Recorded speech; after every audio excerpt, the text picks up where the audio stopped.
Ano po, wala ka po eh.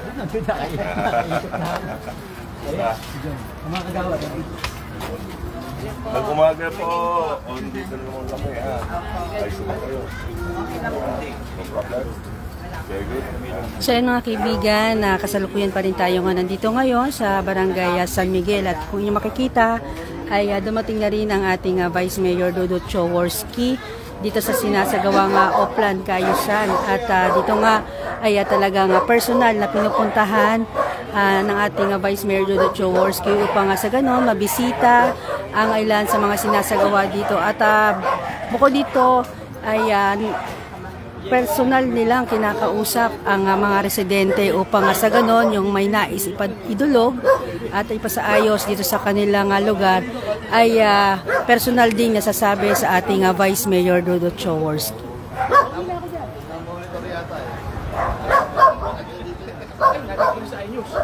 Wala po yung isang kagawad namin. Magaling ka gagawin, Jeko. Magaling ka. Ay, naman. Kasi Oh, Cap Money. Yun ang talaga eh. Tumino nga ito. Problema daw. Hindi na may iwas mo talaga yun eh. Yun ba naman makakita? may pasaway talaga. Oo, pero meron ako. Turo nyo na kung sino mo. Nililinis na lang. Pero Pinapagawa ko na ngayon yung aking temporary. Naninigit na po sa... nililinis na lang namin pag nakikita. Dali po ha. Kunti lang po. Kilala nyo. Kasi kakakawa yun. Hindi kasi Turo nyo minsan. Matigitan lang si minsan. Hindi na ulit. 2,000 ulit. At saka, alam nyo dito sa Pasig, ibayin natin yung isang tao.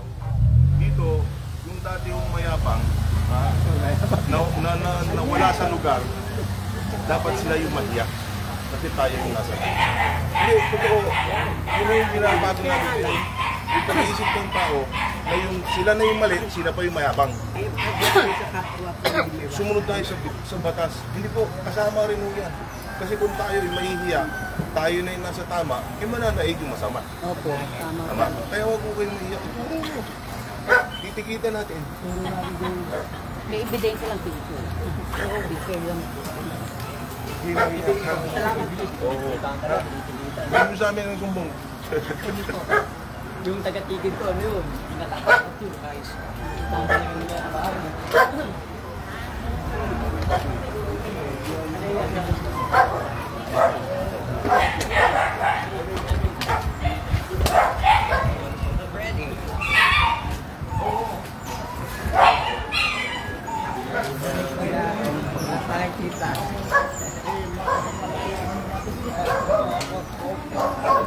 So yung mga kaibigan, kanina ating nakita ang kausap ni Vice Mayor Dudut Jaworski, yung isa sa mga residente dito.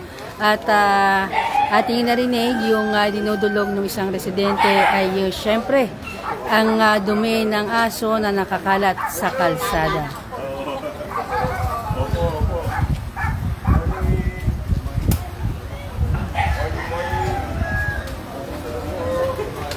Makikisuyo po.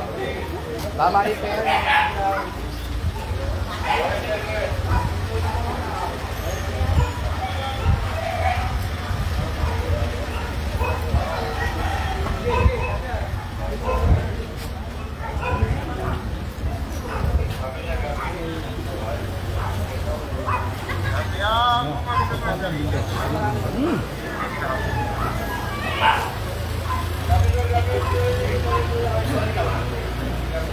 At syempre mga kaibigan, nakita rin natin dito ang punong barangay ng San Miguel na si Cap Manny Alba ay talagang nandito rin po at kasama rin po na nag-ikot dito sa barangay San Miguel. At mga kaibigan, partikular itong lugar ng Oplan Kaayusan ay sa Pasig Parish Co-op Village Homeowners Association.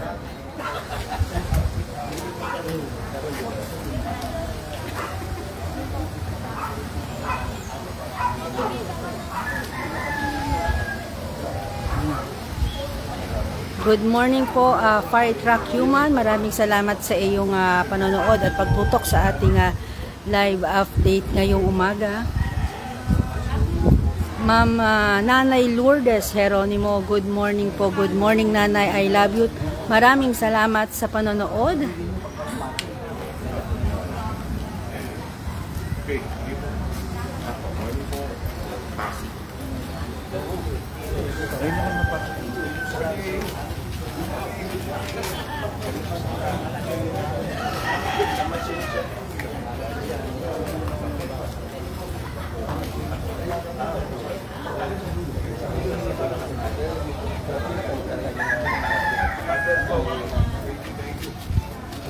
Morning.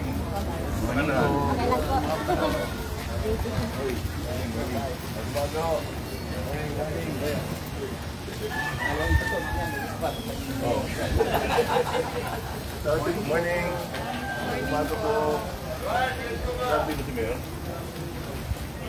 Morning.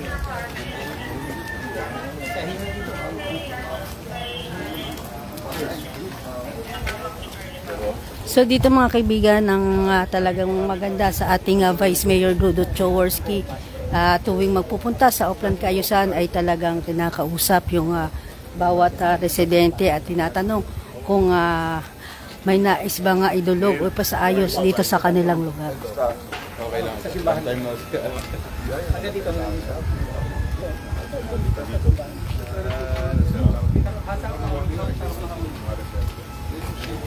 Naglulukot dito. Papako dito. Hindi naman ano.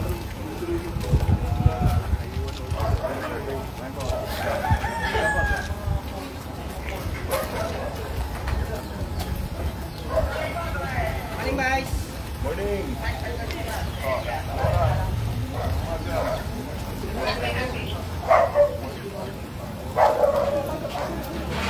Good morning po, Ma'am Len Santos. Good morning. Ma'am Len Santos.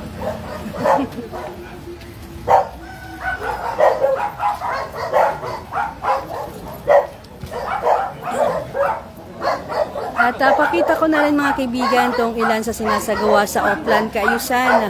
Itong drainage na talagang kanilang binubuksan upang sa ganon makuha yung mga basura na nakakabara sa pagdaloy ng tubig. At bukod nga dito kanina, ito atin na rin nakita yung sinaayos nila na takip nitong drainage. May tinanggal sila na nakausling bakal sa loob. At talagang kung inyo makikita yung mga nakuha nilang mga nakabara dito sa loob ng drainage.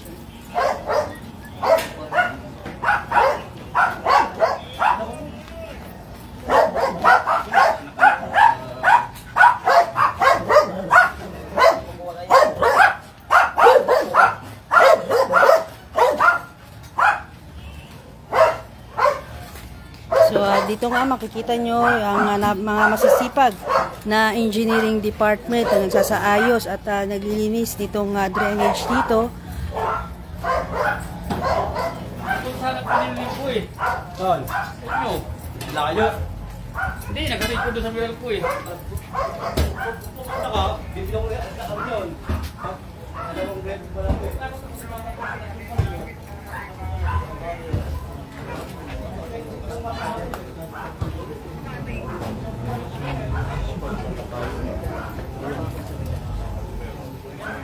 Dito ka nadadalhin. Oo. Paano ba isip? Pasapir. Ayos. Good morning po. Ayos. Pasig yun sa... Ay, Pasig News. Nalilito ko kasi may Pasig News. Bravo news. Gagawa na ng ambulance. Bravo News. Nakausap na rin mo si...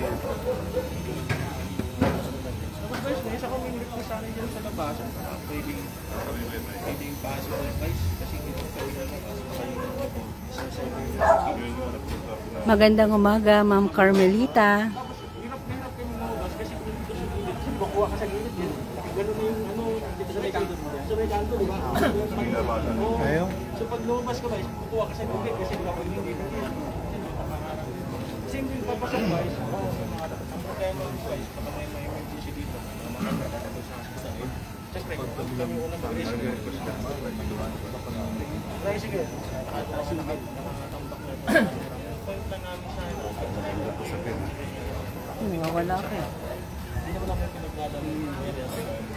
Ano ka? Ay, nakikinig yung mga kasama ko.